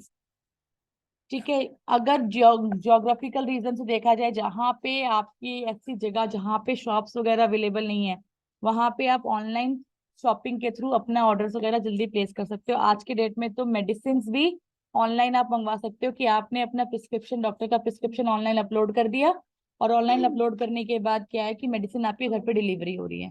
ठीक है। चाहे आपकी मेडिसिन नहीं मिले, कहीं ना कहीं से अरेंज करके वो आपको इन्फॉर्मेशन प्रोवाइड कर दे। इवन आज की डेट में आपको किसी लैब में जाके टेस्ट कराने की जरूरत नहीं होती। बेसिक जो टेस्ट होते हैं, ब्लड टेस्ट वगैरह, सैंपलिंग कलेक्शन टेस्ट जो होते हैं, वो आपके घर से भी सैंपल्स कलेक्ट कर सकते हैं। कोविड के टाइम पे कोविड के जो टेस्ट हमारे होते थे, वो भी घर पे लोग सैंपल्स लेके चले जाते थे, और रिपोर्ट हमारे फोन वगैरह पे सबमिट कर देते थे। मीन्स की सारी चीजें, ये ई कॉमर्स का पार्ट है, जहाँ पे आप ऑनलाइन फैसिलिटीज अवेल कर रहे हो, और अपनी फैसिलिटीज के थ्रू आप अपने आप को कंफर्ट जोन में रख रहे हो। No need of physical company setup. आपको फिजिकली कंपनी सेटअप करने के लिए जगह लेने की जरूरत नहीं है। आप अपना ऑनलाइन काम अपने घर से भी स्टैब्लिश कर सकते हो। आपको फिजिकली कोई जगह दिखाने की जरूरत नहीं पड़ती। ठीक है। कस्टमर इजिली अपना कोई भी प्रोडक्ट सेल सेलेक्ट करके उसकी डिटेल्स चेक कर सकते हो, उसमें कलर कॉम्बिनेशन चेक करके इजिली वो आपको ना देखकर आपको वापस भी कर सकता है। जो आपका रिटर्न पॉलिसीज है, उसको टर्म्स को फॉलो करके वो आपको रिटर्न भी कर सकता है, और आपसे परचेज भी कर सकता है। 24/7 आप कभी भी रिटर्न भी कर सकते हो, परचेज भी कर सकते हो। सारी फैसिलिटीज आपकी अवेलेबल होती है ई कॉमर्स में। जहाँ पे ट्रेडिशनल कॉमर्स में जो शॉपकीपर्स होते हैं, वो पर्टिकुलर डेज फिक्स कर देते हैं, पर्टिकुलर टाइम फिक्स कर देते हैं, कि इसी दिन पे आके आप अपना आइटम रिटर्न कर सकते हो। उसमें टाइम की वेस्टेज भी होती है। तो इन चीजों से आप लोग इजिली बच सकते हो। नेक्स्ट हमारा आता है disadvantage of e commerce. E commerce के जब एडवांटेज है, तो उसके डिसएडवांटेज भी होते हैं। जैसे कि enable to examine product personally. अगर आप कोई इमेज देख रहे हो, तो आपका एक रिस्क फैक्टर रहेगा कि आपका प्रोडक्ट वो ठीक है या नहीं है। आपके पास फिजिकली पहुंचने के बाद ही आपके पास उसको एनालाइज करने का टाइम होता है, कि ये प्रोडक्ट मेरे लिए ऑथेंटिकेट है या नहीं है, या मुझे ये पसंद नहीं है कि नहीं। अगर आप पसंद नहीं है, तो फिर आपको रिटर्न की पॉलिसी के लिए अपना टाइम निकालना पड़ता है। दूसरा चीज, सभी को इंटरनेट फैसिलिटी यूज करने की हैबिट नहीं होती, और हर जगह पे हर कोई बंदा इंटरनेट से नहीं जुड़ा हुआ है। तो ई कॉमर्स का यूज और ई कॉमर्स फैसिलिटीज को वही ले सकता है जिसके पास इंटरनेट कनेक्शन हो और स्मार्टफोन हो, क्योंकि without smartphone you can not access your internet और your apps in a proper manner. There is a possibility of credit card number, जो कि चोरी होने का डर रहता है। अगर आपके पास गेट पे प्रॉपर ठीक नहीं हो, तो चांसेस होते हैं कि आपका क्रेडिट कार्ड का नंबर कोई भी यूज करके आपके अमाउंट को, आपके बैंक को खाली भी कर सकता है। ठीक है। कुछ भी आपका कोई भी प्रोसेस, आपका ट्रांजेक्शन होने के बाद अगर आपका अमाउंट कट जाता है, फिर आपका ऑर्डर डिनाई हो जाता है, डिक्लाइन हो जाता है, उस केस में भी आपके लिए थोड़ी प्रॉब्लम डेवलप हो जाती है। ठीक है। तो ये एक मेरा ओवरव्यू था आपका ई कॉमर्स का लेके। Now we have to move, जो हमारा बेसिक टॉपिक है। Let me share another screen, ताकि हम आपके साथ डिस्कस कर सके कि हमारे ई कॉमर्स में और क्या क्या चीजें आप इजीली कर सकते हैं। तो take a break, give you another way. Okay.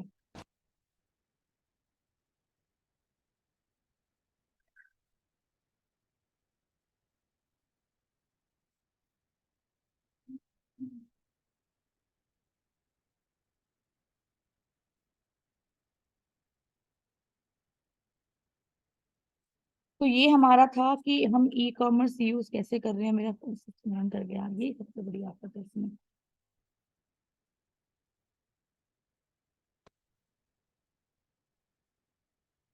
मैं ऐसे भी तो कर सकते हैं। नेक्स्ट हमारा कुछ मटेरियल ई कॉमर्स का अवेलेबल है।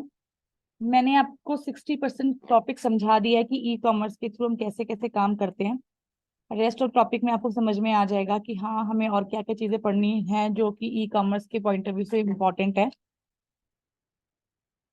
अगर आप लोगों को ऑनलाइन काम करना है, क्योंकि जरूरी नहीं है, एक साइड बाय साइड काम करने के लिए आपको ई कॉमर्स का कॉन्सेप्ट जानना बहुत जरूरी है, जो आप घर बैठे भी अपने प्रोडक्ट को सेल आउट कर सकते हो और प्रॉफिट अर्न कर सकते हो। आज की डेट में आफ्टर कोविड, काफी जो मल्टीनेशनल कंपनीज हैं, उन्होंने जब ऑब्जर्व किया कि कोविड टाइम में उनको बहुत प्रॉफिट हुआ। यूजली कहते हैं कि लोग कंपनीज डूब गई हैं, बट जब कोई आईटी फर्म की बात की जाती है, तो कंप्यूटर्स लोगों के घर पे प्रोवाइड कर दिए गए हैं, और वहीं से वो वर्क फ्रॉम होम काम करके प्राइवेट कंपनी का इंफ्रास्ट्रक्चर, एसी का खर्चा, जो उनका एकोमोडेशन का खर्चा है, वो सारा आपका बिल्डिंग रेंट है, उन सबको बचाकर वो इंसेंटिव्स के रूप में देती है, ताकि घर बैठे लोग काम भी कर सकते हैं और कंपनी को प्रॉफिट भी दे सकते हैं।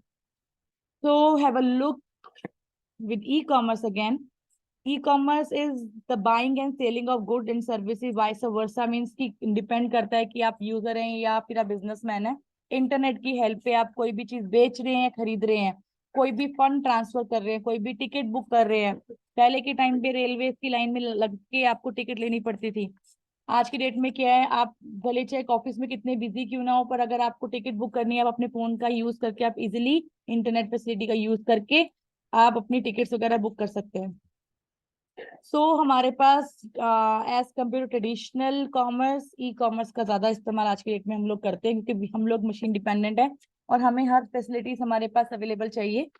डोर टू डोर हमें डिलीवरी मिल रही है, तो हम ऑब्वियसली इन फीचर्स, इन फैसिलिटीज का यूज उठाते हैं। इवन कोविड के टाइम पे ही सबसे ज्यादा ई कॉमर्स मार्केट यूज में आई थी, क्योंकि हर एक चीज जब आपकी फिजिकल मार्केट बंद थी, उस टाइम पे ई कॉमर्स ही था जिसके थ्रू हम अपने डोर टू डोर अपने सामान की डिलीवरी करते थे और करवाते थे।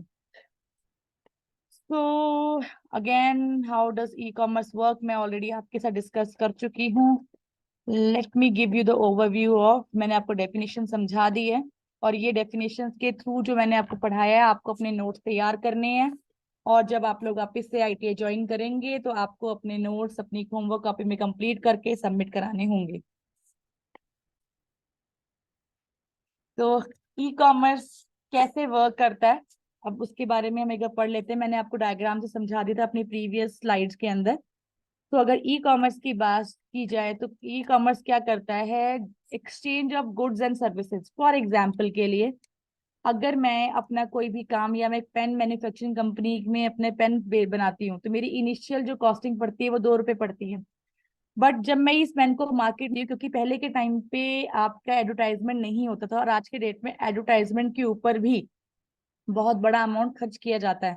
तो उसके हर एक चीज, आपने कोई प्रोडक्शन बनाया, इलेक्ट्रिसिटी, प्लेस, आपने ऑब्वियसली जगह का आपने हाउस रेंट भी दिया होगा, या आपने गवर्नमेंट को भी उसमें आपने कुछ ना कुछ अमाउंट पे किया होगा, आपने अपनी फर्म रजिस्टर की होगी, बेसिक नीड की होगी, आपके पास वर्कर्स होंगे, टाइम इनका यूटिलाइज किया, हर एक चीज की कॉस्टिंग निकालने के बाद जब भी हम कोई बिजनेस करते हैं, तो वो एक सिंगल आइटम में नहीं करते हैं, we are dealing with bulk. तो उस बल्क को किस तरह से आप मार्केट तक लेकर आओगे, उस पूरे प्रोसेस को हम मार्केटिंग बोलते हैं। और ई कॉमर्स उसका सिर्फ सेलिंग और बाइंग का ही एक लास्ट प्रोसेस होता है। तो मैं आपको बेसिकली बात कर रही हूँ मैन्युफैक्चरिंग डिपार्टमेंट की, कि जब भी कोई आप बिजनेस स्टैब्लिश करते हो, तो उसमें अलग अलग सेक्टर्स रिस्पॉन्सिबल होते हैं, जो कि आपके आइटम का प्राइस डिसाइड करते हैं। सबसे पहले आते हैं मैन्युफैक्चरिंग डिपार्टमेंट, जिसका काम क्या होता है कि आपका रॉ मटेरियल से आपका प्रोडक्ट को क्रिएट करना, प्रोडक्ट बनाना, जिसके थ्रू आप अपने अपने प्रॉफिट अर्न कर सको। बेसिकली सारा काम मार्केटिंग का प्रॉफिट अर्निंग पे ही होता है। तो एक मेरे हाथ में एक पेन है, जिसका मुझे मैन्युफैक्चरिंग जो करते टाइम पे रॉ मटेरियल सारा यूज करने के, प्रोसेस करके, एक मॉडल बनने के बाद, एक स्ट्रक्चर बनने के बाद पेन का मुझे जो कॉस्टिंग पड़ती है वो उसकी 2 रुपए पड़ती है। बट मैं इसको 2 रुपए में बेच नहीं सकती, वरना मुझे प्रॉफिट नहीं हुआ कुछ भी। तो अगर मैं इसकी कॉस्टिंग निकालूंगी, तो मैं कॉस्टिंग किस तरीके से निकालूंगी कि मेरे को इस एक पूरा बल्क बनाने में अगर सपोजिंगली मेरा 1,000 रुपए खर्च हुए हैं, तो उसमें से पूरा बल्क बनाने में सपोजिंगली मेरे पास 100 पेन है, तो उन 100 पेन में से मैं अगर एक की कॉस्टिंग निकालूंगी कि मुझे प्रॉफिट हो और वो मार्केट तक मैं लेकर आऊं, तो उसमें उसमें उसका ट्रैवलिंग, उसकी डिजाइनिंग, उसकी पैकेजिंग, उसकी एडवर्टाइजमेंट, हर एक चीज का शेयरिंग, प्लस रिटेलर्स तक के पास जो डिस्ट्रीब्यूट करेगा उन तक की कॉस्टिंग इसमें ऐड करनी पड़ेगी, और गवर्नमेंट को भी मुझे कुछ शेयर प्रोवाइड करना पड़ेगा। इन सबको ऐड करने के बाद, क्योंकि हर प्रोडक्ट पे आप लोग जीएसटी देते हो, तो मुझे भी टैक्स पे करना पड़ेगा। तो उन सबकी कॉस्टिंग ऐड करने के बाद ही आपके एक आइटम की कॉस्ट डिसाइड होती है कि उसकी मिनिमम कॉस्ट कितनी होगी। अगर मैंने एक मैन्युफैक्चरिंग कॉस्ट में, मुझे होलसेल में बनाने पे एक आइटम का प्राइस जो पड़ेगा वो 2 रुपीज का पड़ा है, तो वो रिटेलर उस चीज को कम से कम 8 से 9 या 10 रुपए में मिनिमम उस चीज को बेच। तो हर एक चीज को देख के कि एक मुझे डेवलप करने में, क्योंकि मेरी अगर एक कंपनी है कि मैं प्रोडक्शन हाउस में हूँ, तो मेरा काम सिर्फ ये नहीं कि मैंने 10 पेन या 50 पेन या 1,000 पेन बना के मैं रुक गई। अगर मेरी एक दिन की प्रोडक्टिविटी 1,000 पेन है, तो मैं डेली 1,000 पेन बना रही हूँ, उसको कंपनी के थ्रू हर एक जगह पर, हर एक घर तक पहुंचाने का काम जो होता है वो डिस्ट्रीब्यूशन शिप वालों का होता है। तो हर एक का अपना एक रोल मॉडल डिवाइडेड होता है कि किस तरीके से वो अपना काम करेंगे प्रोडक्टिविटी को इंक्रीज करने में और मैक्सिमम से मैक्सिमम प्रोडक्शन बढ़ाने में।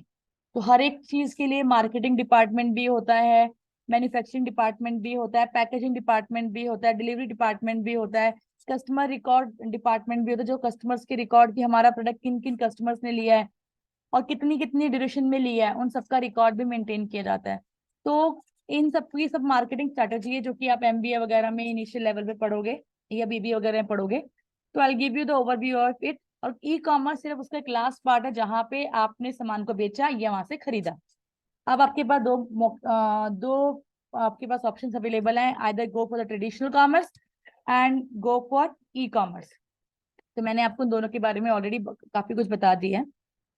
ये आपका पूरा प्लेटफॉर्म डिस्क्रिप्शन है कि ऑर्डर रिसीव किया, चेक किया कि स्टॉक में अवेलेबल है कि नहीं। अगर स्टॉक में अवेलेबल है तो आप पेमेंट कर सकते हैं। पेमेंट करने के बाद आपके पास एक ऑर्डर की फिलफिलमेंट की एक रिसिप्ट आ जाएगी कि आपने ऑर्डर प्लेस कर दिया है और हमारे पास ऑर्डर रिसीव हो गया है। उसके बाद आपके पास एक नोटिफिकेशन पहुंचेगा कि आपका कस्टमर के पास आपने सामान आपका ऑर्डर रिसीव हो गया और आपका ऑर्डर आपके पास इतने दिन में पहुंच जाएगा। उसके बाद शिपिंग का, कस्टमर तक पहुंचाने तक का सारा एक्सेस, ये पूरा होलसेल प्रोसेस आपका ई कॉमर्स का पार्ट है।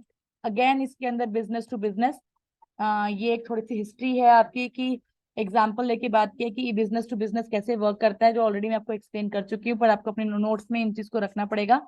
तो मैंने आपको दिखा दिया जहाँ पे आपका होलसेल से रिटेलर तक का काम होता है कि आप होलसेल क्या है, बिजनेसमैन है, और रिटेलर भी क्या है, बिजनेसमैन है।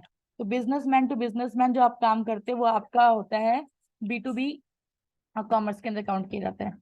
जहाँ पे बिजनेस कस्टमर को डायरेक्टली दिया जाता है, डोर टू डोर आपको फैसिलिटी डायरेक्टली कस्टमर आप बिजनेस प्रोवाइड करे, जैसे अमेजोन से आप डायरेक्टली सामान परचेज कर लेते हो कस्टमर, उसमें कोई सप्लायर बीच में नहीं होता। फ्लिपकार्ट से, आपका जियो मार्ट से आप जो शॉपिंग कर रहे हो उसमें आप डायरेक्टली बिजनेसमैन को ही प्रोवाइड पे कर रहे हो, आप जियो को ही पे कर रहे हो आप या अमेजोन को पे कर रहे हो। तो वो आपका बिजनेस टू कस्टमर कहलाता है। ठीक है। तो ये सारा आपका Flipkart Amazon is example of it. कई बार आपसे एग्जाम में क्वेश्चन पूछ सकते हैं, explain write the select one of these which is the correct answer of B to B commerce. ये तो उसने बहुत सारे ऑप्शन दे रखे होंगे, तो आपको अपने ऑप्शंस को जज करके कि अच्छा बिजनेस टू कस्टमर कंज्यूमर कौन सा हो सकता है, आपको वो चीज एनालाइज करनी पड़ेगी। फिर आता है कंज्यूमर टू कंज्यूमर, ही मैं ऑलरेडी आपको बता चुकी हूँ, ओएलएक्स का एग्जांपल दे सकती हूँ, क्विकर ओएलएक्स वगैरह के थ्रू आप अपने कस्टमर टू कस्टमर आप अपने डोर टू डोर अपना डायरेक्टली सामान को बेच सकते हो, खरीद सकते हो, सेकेंड हैंड सामान जो यूजली होता है। कंज्यूमर टू बिजनेस होता है कि जब मैं, अगर जैसे इसका सबसे अच्छा एग्जांपल है कंज्यूमर टू बिजनेस का, कि भाई मुझे छोटी छोटी चीजें बनाने की हैबिट है। ठीक है, फॉर एग्जाम्पल के लिए कि मैं फ्री हैंड पोस्टर्स बनाती हूँ या फोटोग्राफी का शौक है, और मैं अपनी फोटोग्राफी को चाहती हूँ कि कोई मेरी फोटोग्राफी को पब्लिक करे। तो बिजनेस के थ्रू मैं उसमें अगर किसी को फोटोग्राफी का या डेवलपिंग का शौक होगा, मुझे क्लिक का शौक है, तो मैं कंज्यूमर को एक बिजनेस कस्टमर मैं डायरेक्टली बिजनेस प्रोवाइड कर सकती हूँ एक ऑर्गेनाइजेशन को, कि मैं उनके लिए फोटोग्राफी क्लिक करूंगी और वो उनको आगे पब्लिसाइज करेंगे। जैसे कि गूगल के पास अपना रिकॉर्ड होता है फोटोग्राफी का हर एक चीज का, तो वो क्या करते हैं, कंज्यूमर्स जो होते हैं, अपने जो क्लाइंट्स वगैरह होते हैं, उनसे जो उनके अंदर जो एम्प्लॉयज होते हैं उनसे अलग अलग प्रोफाइल देकर फोटोग्राफी के वो अपने पास वो उनसे उनका कॉपीराइट ले लेते हैं कि वो ही अब वो उनकी कस्टडी हो गई है, वो इसका कॉपीराइट नहीं कर सकते, ताकि वो मार्केट में अपने नाम से उसको बेच सकते हैं। जैसे कि आपका छोटे, जैसे यूजली लेडीज क्या करती हैं, आपने सुना होगा कि लेडीज को घर में पापड़ बनाने का या कुछ छोटी लघु उद्योग घर में करते हैं कि पापड़ बना के वो छोटी छोटी कंपनीज में देते हैं, वहां से वो मैन्युफैक्चरिंग आपका पैकेजिंग होके बड़ी बड़ी कंपनीज में या डिस्ट्रीब्यूशन पे चला जाता है। तो ये सारे एग्जाम्पल होते हैं कंज्यूमर टू बिजनेस, जो कंज्यूमर बिजनेस को प्रोवाइड करता है कि आपने छोटे छोटे घर में काम खोलकर अपने वो आपने किसी बिजनेसमैन को दे दिया और उनके नाम से आप उसको अपना लेबल आउट ना करके कंपनी की लेबल देख से आप उसको आगे बेच रहे हो। तो आपका कंज्यूमर टू आपका बिजनेस कहलाते हैं। ठीक है, अब आगे आपका business to administrator. Business to administrator का कहा है जहां पे आपका इन्वेस्टमेंट्स होते हैं। जैसे कि अगर मैं बात करती हूँ कि आपने कोई भी टेंडर डाल दी है या एप्लीकेशन सबमिट करने की डाल दी है, या मैं बोलती हूँ कि अब जैसे कि इलेक्ट्रिक व्हीकल, गवर्नमेंट ने बोला कि भाई पब्लिक के लिए हम लोग पेट्रोल बेस्ड, पहले था पेट्रोल बेस्ड आपके जो ट्रक वगैरह या जितने भी हमारे ट्रक नहीं बसेस वगैरह थी वो सारी डीजल बेसिस पे चलती थी। जब पता कि डीजल बहुत कॉस्टली हो गया और ये हमें ये नॉन आपका एग्जैक्टली क्या बोलते हैं आपका अ, ये वापस से ये नॉन एक वर्ड यूज किया जाता है, let me recall it is exactly non renewable sources, हाँ, राइट। नॉन ठीक है, ये आपका रिन्यू नहीं कर सकते, नॉन रिन्यूएबल सोर्सेज हमारे में काउंट किया जाता है। तो उसकी जगह कहा गया कि आपकी सीएनजी जो कि इजीली अवेलेबल है उसका यूज किया जाए। जब आपने एक पूरा मैकेनिज्म ही चेंज कर दिया तो फिर इसमें टेंडरिंग वगैरह होती है कि भैया हाँ मेरे पास ऐसी मशीनें हैं जो कि आपकी इस प्रॉब्लम को सॉल्व कर सकती है। या फिर अब सीएनजी की जगह इलेक्ट्रिक व्हीकल आ गए। तो आप इसमें क्या करते हैं कि बड़ी बड़ी कंफर्म जो होती हैं वो एडमिनिस्ट्रेशन को पूरे को ऑर्डर प्लेस करती है और वहां पे वो अपनी इन्वेस्टमेंट, जैसे कि अगर कह रही हूँ कि मुझे अपना बिजनेस करना है तो मुझे इन्वेस्टर्स चाहिए कि भैया आपके पास पैसा है, मैं अपना बिजनेस कर रही हूँ, उसमें मेरे कंपनी का 12% 50% आपका शेयर आपका। उस केस ओके। में आपका बिजनेस टू एडमिनिस्ट्रेशन का जो रिलेशनशिप होता है, कॉमर्स का टाइप है, वो यहाँ पे फ्रूटफुल होता है। मेरे तो सेम वही होगा, शार्क टैंक करके। एग्जैक्टली कह सकते हो। ठीक है कि आइडियाज आपका होगा, एग्जीक्यूट वो लोग करते हैं। ठीक है, फिर आगे आपका कंज्यूमर टू बिजनेस, आपका था पहले बिजनेस टू एडमिनिस्ट्रेटर, अब आ गया consumer to administrator. Consumer to administrator का काम क्या होता है, जितने आपके टैक्स रिटर्न्स होते हैं, इनकम टैक्स आप रिटर्न कर रहे हो, आपको गवर्नमेंट ने एक इनकम टैक्स डिपार्टमेंट बना दिया जो आपसे टैक्स वसूलने का काम करेगी। तो उसका काम क्या होता है, कस्टमर से कंज्यूमर से टैक्स लेके गवर्नमेंट को देना।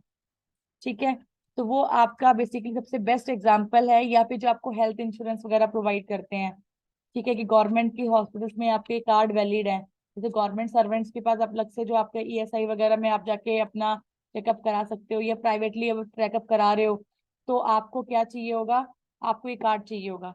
उस केस में थर्ड पार्टी के थ्रू जो भी आप काम कर रहे हो, तो कोई भी गवर्नमेंट कस्टमर्स को फैसिलिटीज प्रोवाइड करना, तो वो एडमिन ही होता है जो गवर्नमेंट की बजाय अपने आप इंटरमीडिएट बनकर फैसिलिटीज वगैरह प्रोवाइड करता है। ठीक है, इवन आपको यहाँ पे मैं आपको एग्जांपल भी देख रही हूँ यहाँ पर। ठीक है, कोई भी information illness payment of health services, ये आपका ई फाइलिंग हो गया, आपका सैनिटरी पेमेंट्स वगैरह हमारी हो गई है, सारी चीजें हमारी इसमें मेंटेन करते हैं। अब आगे आपका mobile e commerce. Mobile e commerce क्या कहता है कि भाई ई कॉमर्स होता है कि आपने कोई भी चीज ऑनलाइन की, चाहे आप लैपटॉप से कर रहे हो, चाहे आप डेस्कटॉप से कर रहे हो, चाहे अपने फोन से कर रहे हो। मोबाइल ई कॉमर्स बेसिकली उसको एम कॉमर्स कहा जाता है। जैसे आपका टी कॉमर्स ट्रेडिशनल कॉमर्स होता है, आपका ई कॉमर्स इलेक्ट्रॉनिक कॉमर्स होता है, same with that M commerce आपका होता है मोबाइल ई कॉमर्स। इसको मोबाइल कॉमर्स भी बोलते हैं, जिसमें सेल ट्रांजेक्शन मोबाइल डिवाइसेस के थ्रू ही और आपके टैबलेट्स के थ्रू ही होती है। बैंकिंग फैसिलिटी, बैंकिंग पेमेंट, सारी चीजें जो आप लोग करते हो, लेटर ड्राफ्टिंग करना है, कोई भी ट्रांजेक्शन करना है, कोई भी मैसेज वगैरह आप लोगों को पास ऑन करना है, आप सारे ट्रांजेक्शन अपने फोन के थ्रू ही कर रहे हो, तो वो आपके मोबाइल कॉमर्स के थ्रू ही आपका होता है। Advantage and disadvantage of e commerce मैं आपको ऑलरेडी बता चुकी हूँ। अवेलेबिलिटी आपकी ई कॉमर्स की होती है 24/7। स्पीड ऑफ एक्सेस, जल्दी से जल्दी आप शॉपिंग कर सकते हो, आपको कोई टाइम ये नहीं है कि आपको लाइन में लगना पड़ रहा है या कोई क्राउड में खड़ा होना पड़ रहा है। आपने अपना ऑनलाइन पे गए, अपना सामान अवेलेबल है, आपने सामान लिया और वहां से आप आ गए। वाइड अवेलेबिलिटी, आपका कोई भी प्रोडक्ट होगा वो किसी भी रीजन से हो, कहीं पे भी हो, आपको एक कॉमन प्लेटफॉर्म पे मिल रहा है तो आप कहीं से भी उसको ऑर्डर करके अपने घर पे डिलीवर करा सकते हो। ये नहीं है कि इस पर्टिकुलर शॉप पे खत्म हो गया तो सामान आपको मिलेगा ही नहीं। इसलिए आपका एक्सेसिबिलिटी हमारी होती है कि शॉप पे आप फिजिकली जाओगे तो आपके पास अगर मेन आइटम नहीं है तो वो आपको सब्स्टिट्यूट आइटम दिखाता है कि हमारे पास इस कंपनी का नहीं है, दूसरी कंपनी का, आपको वो चेक करना है। बट ऑनलाइन में आप इजिली आप उसकी एक्सेसिबिलिटी देख सकते हो कि कौन कौन से प्रोडक्ट्स अवेलेबल हैं, आप रेट कंपेयर करके आप वहां पे उनको चूज कर सकते हो। लोवेस्ट कॉस्ट में आपको डिस्काउंट वगैरह मिलता है। आप ऑनलाइन इंटरनेशनल रीच भी इसके अंदर हमारे अवेलेबल होता है कि आप, जरूरी नहीं है कि आप अपनी अपनी ही कंट्री, अपनी ही स्टेट से सामान मंगा सकते हो, आप दूसरी स्टेट से भी, दूसरी कंट्री से भी आप सामान इसलिए मंगा सकते हो। सो ये हमारा पूरा एक ओवरव्यू था आपका ई कॉमर्स का। लिमिटेशंस, प्रोडक्ट आपका एक्सपायर, आपका एक्सपीरियंस का होता है अलग अलग, ये डिसएडवांटेजेस हमारे काउंट होते हैं, वेट टाइम हमारे पास होता है, सिक्योरिटी के लिए हमारे इश्यूज होते हैं बहुत सारे, कि कई बार हमारी ट्रांजेक्शन फेल हो गई है, किसी ने हमारे ट्रांजेक्शन के टाइम पे वेबसाइट्स को लॉक कर दिया, हमारे अकाउंट को लॉक कर दिया, फ्रीज कर दिया, तो हमारा अमाउंट निकल जाएगा, हमें पता भी नहीं चलेगा, जो कि हमारे डार्क वेब वगैरह तो हम लोग आज लोग बहुत साइबर क्राइम चलते हैं। तो वन ऑफ द पार्ट की अगर आपका अकाउंट नंबर डार्क वेब में चला गया तो कोई भी आपके डॉक्यूमेंट्स को, आपके बैंक अकाउंट को इजीली हैक कर सकता है, तो आपके अकाउंट को खाली कर सकता है। तो ई कॉमर्स की एप्लीकेशन भी बहुत इंपॉर्टेंट है। एप्लीकेशन मीन्स कि क्या क्या चीजें हम ई कॉमर्स के थ्रू कर सकते हैं, तो वो सारी चीजें भी आपको मैं ऑलरेडी बता चुकी हूँ। ठीक है, प्लेटफॉर्म और वेंडर्स मीन्स कि कौन आपका सप्लायर है। वेंडर बेसिकली किसको बोलते हैं, जो गवर्नमेंट आपका ई कॉमर्स पे अपने सामान बेच रहा है। आप कस्टमर है और वहाँ पे जो आपको सामान बेच रहे हैं वो आपके वेंडर्स वगैरह हैं, जैसे आपका ई वे, आपका अमेजोन हो गए, सारे हमारे ऑनलाइन प्लेटफॉर्म पे हैं।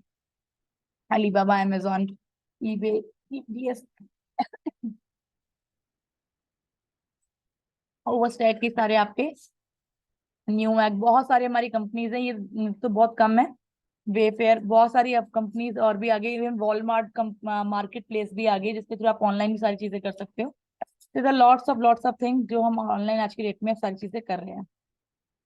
Vendor offering e commerce platform के अंदर आप देख सकते हो कि मैग्नेटो हो गया, आपके स्पॉटिफाई वगैरह। आप लोग, जरूरी नहीं है कि ई कॉमर्स में आपका डाउनलोड्स, ऑनलाइन मूवी देखना, इवन जो नेटफ्लिक्स वगैरह हम जो कहते हैं ना, हमारा ओटीजी प्लेटफॉर्म है, ये बेसिकली क्या है कि आपको उनके लिए तो आप लोग कंज्यूमर्स हैं और वो आपको फैसिलिटी प्रोवाइड कर रहे हैं।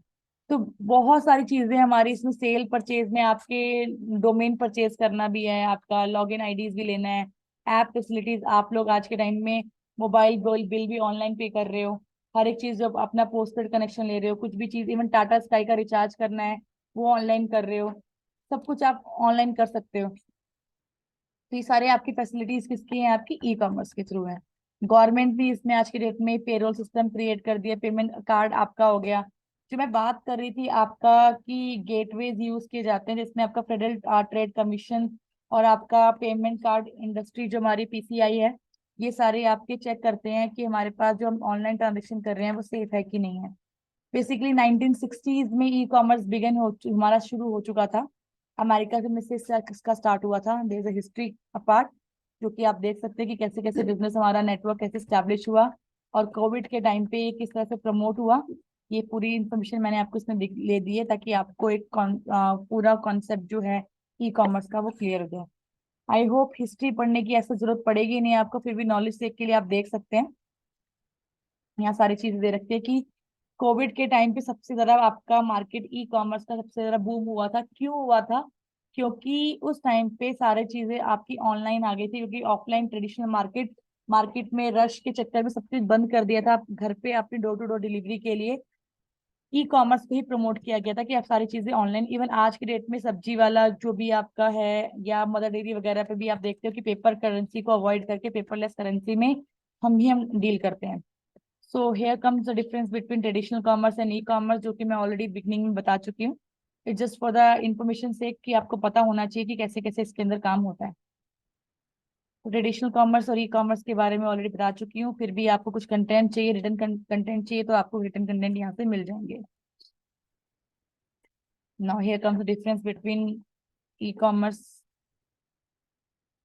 And traditional commerce.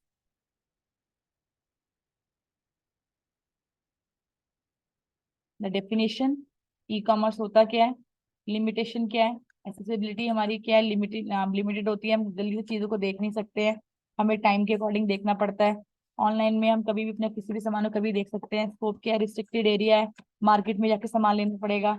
आप वर्ल्ड वाइड वेब कोई भी सामान आप किसी भी वेबसाइट पे सर्च आउट कर सकते हो। ठीक है, यहाँ पे आपको क्या बिजनेस रिलेशनशिप क्या है कि आपको शॉप पे जाने के बाद ही आपको सामान दिखाएंगे। यहाँ पे एंड टू एंड आपकी डोर टू डोर डिलीवरी आपकी होगी। ठीक है, डिलीवरी प्रोडक्ट के लिए आपको खुद से इंटेंसिटी आपकी हो बेसिकली होती है आपका कि आपको मार्केट जाने के बाद ही आपको सामान आप ले सकते हो। यहाँ पे क्या है कि आप कोई भी सामान किसी भी टाइम पे आप फिजिकली वेरिफिकेशन देख के वो आप ऑर्डर प्लेस कर सकते हो, जो कि मैं ऑलरेडी कई बार बता चुकी हूँ। तो ये कुछ और डिफरेंस हैं, ये आप देख सकते हैं, जो कि आप अपनी कॉपी में लिखने पड़ेंगे। जो मैंने आपको बताया था सारे वही डिफरेंस हैं यहाँ पे। जो मैंने आपको कॉन्सेप्ट क्लियर किया है। इसके बाद हमारा एक टॉपिक बचता है, वो है आपका ऑनलाइन पेमेंट ट्रांजेक्शन, जिसके बारे में मैं अपने अपनी प्रेजेंटेशन में बताया है कि जितनी भी ऑनलाइन ट्रांजेक्शन वगैरह होती हैं, आपका क्रेडिट कार्ड की लिमिट कितनी है कि आप 45 डेज के लिए पेमेंट कर सकते हो। डेबिट कार्ड में आपको जब आप कोई सामान परचेज करो तभी तभी पेमेंट करनी होती है, और क्रेडिट कार्ड में आप 45 डेज के अंदर बीच में पेमेंट करते हो। ठीक है। और इसके अंदर हमारे पास ऑनलाइन में कौन सा आप सर्वर यूज कर रहे हो, सारी चीजें मैंने आपको क्वेश्चन दिया है जानने के लिए। कौन कौन से गेटवेज हैं और कौन कौन सी कंपनीज है जो गेटवे प्रोवाइड करती हैं आपके, वो आप मुझे बताएंगे कमेंट बॉक्स में। और मैं वेट करूंगी कमेंट बॉक्स में आपके आंसर का वेट का। अगर आप नहीं करेंगे दैट मीन्स कि आप लोग अटेंटिव नहीं है क्लास में। So here comes the summary कि एग्जैक्टली ई कॉमर्स होता क्या है। इसी के साथ साथ हमारा टॉपिक एंड होता है ई कॉमर्स का। If you find any problem, आप मुझसे बात कर सकते हैं और पूछ सकते हैं। अगर कोई प्रॉब्लम नहीं है तो आप लोग अपने नोट्स मेंटेन करके अपनी कॉपीज चेक कराएंगे मुझसे।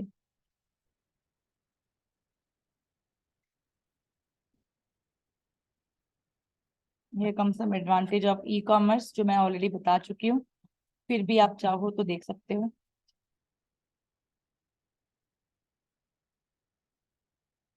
घर से शॉपिंग कर सकते हो, ऑलरेडी 3-4 बार टॉपिक डिस्कस हो चुका है, तो आई थिंक ये प्रॉब्लम होंगे नहीं। और लैंग्वेज बहुत इजी है तो आपको इजीली समझ में आ जाएगा, एज सच प्रॉब्लम नहीं होगी समझने में। फिर भी इन केस कोई प्रॉब्लम, कोई लाइन में समझने की प्रॉब्लम होती है तो आप लोग मुझसे बात कर सकते हैं easily.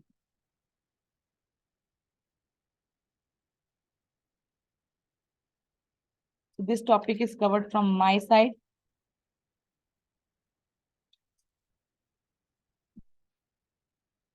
Step by step of E business. Company के लिए रजिस्टर किया पहले आपने, स्ट्रक्चर रजिस्टर किया, जगह रजिस्टर करी, उसके लिए गवर्नमेंट की कौन सी साइट है, आपकी मिनिस्ट्री ऑफ कॉर्पोरेट अफेयर्स में आपको अपने आप को रजिस्टर करना पड़ेगा अगर आपको अपनी नई कंपनी रजिस्टर करनी है।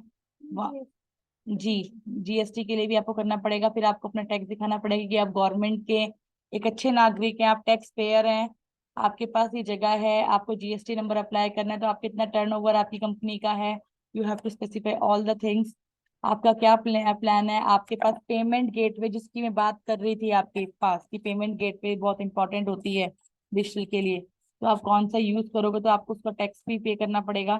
ताकि अगर आपको कोई सिक्योरिटी प्रोवाइड कर रहा है तो आपको तो कुछ अमाउंट पे करना पड़ेगा, तभी तो आपको सिक्योरिटी देगा। ये फ्री में कोई सिक्योरिटी थोड़ी देता है आपको। तो सारी चीजों को ऑब्जर्व करने के बाद ही आप ये फॉर्म फिल कर सकते हैं, और मार्केटिंग के लिए अपने प्रोडक्ट को पब्लिसिटी करने के लिए आप उसको बेच सकते हो। So point to be remember, describe आपको बता दिया है। आपका ई कॉमर्स क्या है, describe process of buying and selling of product services and information via internet. Fintech के बारे में आपका फाइनेंशियल टेक्नोलॉजी भी हमारी है जो कि आपके फाइनेंस को मेंटेन करती है, आपके अकाउंट को मेंटेन करती है। इसके बारे में आपको बता चुकी हूँ मैं पहले आपको। डॉटकॉम बबल जो कि 1990s में स्टार्ट हुआ था, फर्स्ट टाइम आपका इंटरनेट बेस्ड कंपनी जो आपकी सारे ऑनलाइन पे काम करती थी। वेब 1.0 जो कि आपकी सबसे पहले स्टार्टिंग हुआ, जहाँ पे आपकी इमेजेस से कोई भी चीज डाउनलोड करना, सेव करना, ये सारी चीजें स्टार्ट हुई थी। फिर रीड ओनली मोड के लिए यूजर के लिए ओपन हुआ था। दीज आर द वेब 3.0 जिसमें वेब ऑफ कंटेक्स्ट यूज किया गया था। यहाँ पे वेब ऑफ कम्युनिकेशन, जो भी हमारे ऑन इंटरनेट में पहले जो आपके ई कॉमर्स स्टार्ट हुआ था उसमें वेब 1.1.0 था, जिसका नाम था वेब ऑफ कंटेंट, जिसको फर्स्ट टाइम इंट्रोड्यूस किया गया था, जिसमें आपका टेक्स्ट, इमेज और हाइपर लिंक को ही अलाउ किया था वेबसाइट पे आपका देखने के लिए। फिर आपका जब वेब 2.0 हुआ तो उसने जो वेब पेज हमारे थे उसका मेन पर्पस था आपकी इंफॉर्मेशन बच्चों तक या लोगों तक, कस्टमर तक पहुंचाना। तो रीराइट वेब पेज अलाउ किए गए थे यूजर के लिए, इंटरेक्टिव सेशन के लिए।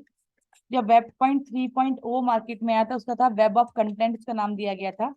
सिमेंटिक वेबसाइट, आपके जितने भी एग्जीक्यूटेबल वेब पेज होते हैं डायनेमिक एप्लीकेशन के लिए, मशीन टू मशीन इंटरेक्शन के लिए ये इस्तेमाल किए गए थे।